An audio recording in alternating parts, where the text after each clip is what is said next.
खोपोली नजीक असलेल्या हाळ गावाजवळ एका भंगाराच्या गोदामाला आज भीषण आग लागल्याची घटना घडली आहे। मुंबई पुणे जुन्या राष्ट्रीय महामार्गावर हे गोदाम असून आगीने रौद्र रूप धारण केल्यामुळे परिसरात घबराटीचे वातावरण पसरले आहे। घटनेची माहिती मिळताच प्रशासकीय यंत्रणा सतर्क झाली असून अग्निशमन दलाच्या गाड्या घटनास्थळी दाखल झाल्या आहेत।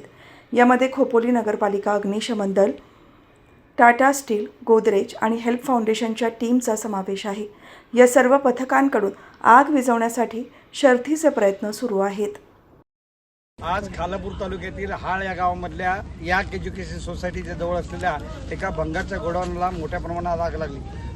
भंगारच्या गोडाऊनमध्ये मोठ्या प्रमाणात प्लास्टिक होते आणि काही पेंटचे ड्रम वगैरे असे साहित्य होते जे ज्वालाग्रही होते आणि त्याला तातडीने आग लागली। भरपूर उन्हाचा तडाखा होता, त्यामुळे आग वाढत गेली।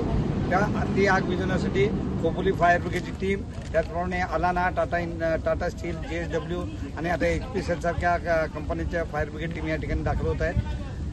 खालापूर तालुक्याचे आपत्ती व्यवस्थापन प्रमुख तहसीलदार माननीय अभय चव्हाण देखील या ठिकाणी आले आहेत। खोपोली नगरपालिकेचे उपनगराध्यक्ष विक्रम साबळे, त्याचप्रमाणे अनेक सामाजिक कार्यकर्ते या ठिकाणी आले।